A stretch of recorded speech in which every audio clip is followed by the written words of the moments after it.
Good morning, students. Today we will start next chapter, probability. It is most important and a little bit difficult chapter. So probability का थोड़ा सा concept आपने 10th और 11th में पढ़ा हुआ है, but in 12th it is higher level. So first of all, what is probability?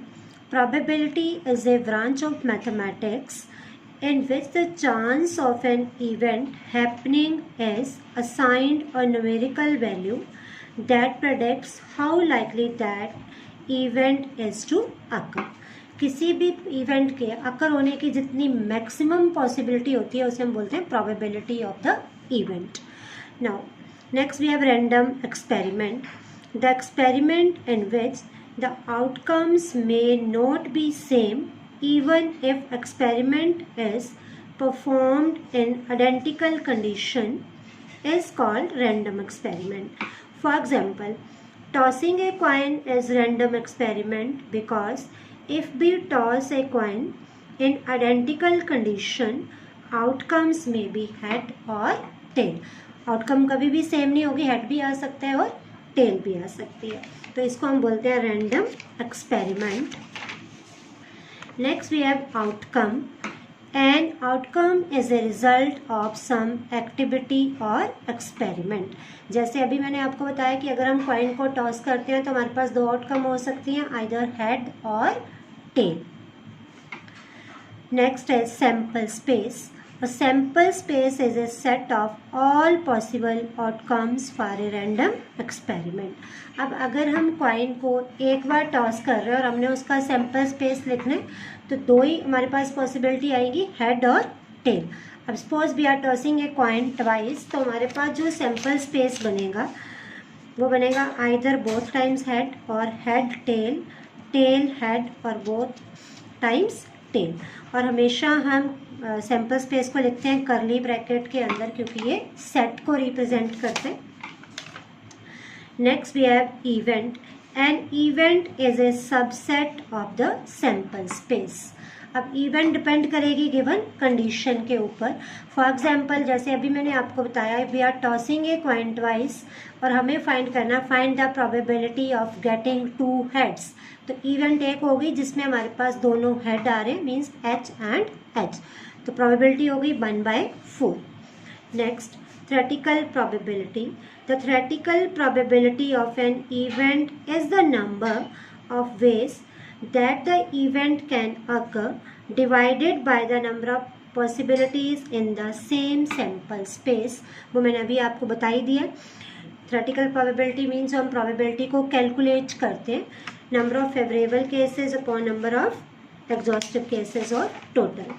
So it is probability of E equals to number of events upon number of sample space, where probability of E represent the probability, P of E means probability of the event.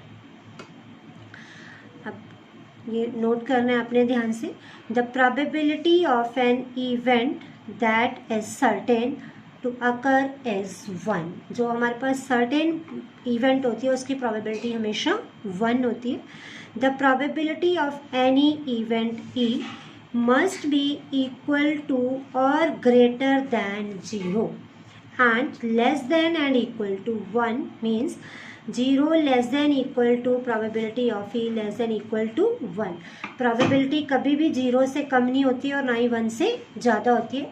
0 से कम नहीं होने का मतलब probability is never negative. जो तो probability 0 होगी और maximum probability हमारे पास 1 होती है. नेक्स्ट आगे हमारे पास theorems of probability. First is addition theorem जो आपने सेट्स में भी करी है. When events are not mutually exclusive. First case ले रहे हैं. The probability that at least one of the 2 events occur are not mutually exclusive, then it is probability of A union B equals to probability of A plus probability of B minus probability of A intersection B. Sets के अंदर आप लिखते थे number of A union B equals to number of A plus number of B minus number of A intersection B, तो probability में आपने N के place पे लिखने P। और अगर हमारे पास 3 इवेंट होंगी, probability of A union B union C, then it is equal to probability of A plus probability of B plus probability of C minus probability of A intersection B minus probability of B intersection C minus probability of C intersection A plus probability of A intersection B intersection C। ये same formula भी आपने sets के अंदर करा हुआ है 11th में। अब नेक्स्ट केस हमारे पास आ सकते हैं when A and B are mutually exclusive. If A and B are two mutually exclusive events, the probability of occurrence of either A or B is the sum of individual probabilities of A and B। Means इस case में हमारे पास probability of A union B बनेगी probability of A plus probability of B, क्योंकि जब भी events exclusive होती हैं तो उनका इंटरसेक्शन मीन्स कुछ भी उनमें कॉमन नहीं होता, तो उनका इंटरसेक्शन हमेशा एम्प्टी सेट होता है, इसलिए इसमें हमारे पास ये माइनस नहीं हुआ case. Similarly probability of A union B union C equals to probability of A plus probability of B plus probability of C। Next we have multiplication theorem. If two events A and B are independent, the probability that they both will occur is equal to the product of their individual probabilities। इसको हम independent events भी बोलते हैं। Probability of A intersection B equals to probability of A into probability of B। Similarly, if we have 3 events, then probability of A intersection B intersection C equals to probability of A into probability of B into probability of C। Now, if A and B are mutually exclusive and exhaustive, then probability of A union B equals to probability of A plus probability of B equals to 1। तो ये certain case हो जाता है हमारे पास जिसमें सम of probability of A and B is 1। अब इसमें मैंने 2 टर्म का यूज़ करा है, mutually exclusive and non mutually exclusive. Mutually exclusive means जब दोनों में कुछ भी कॉमन नहीं होता, ये बताया मैंने आपको। आप इसको डायग्राम से ऐसे समझ सकते हो, ये A सेट है B सेट है, तो दोनों में कुछ भी कॉमन नहीं है, then probability of A union B equals to probability of A plus probability of B। अभी आगे नॉन म्यूचुअली एक्सक्लूसिव, तो इसमें हमारे पास कॉमन आएगा, तो probability of A union B in this case will be probability of A plus probability of B minus probability of A intersection B।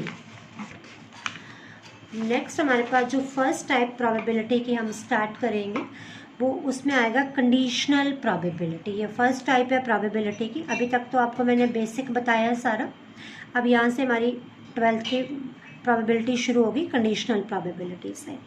If A and B are two events associated with some random experiment, then the probability of occurrence of event A when event B has already occurred is called conditional probability of A when B is given।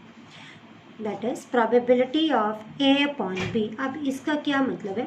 Probability of A upon B means probability of event A when B has already occurred। जिससे हम divide कर रहे हैं वो event हमारे पास already अकर हो चुकी होती है, तो इसका फॉर्मूला होता है probability of A intersection B divided by probability of B।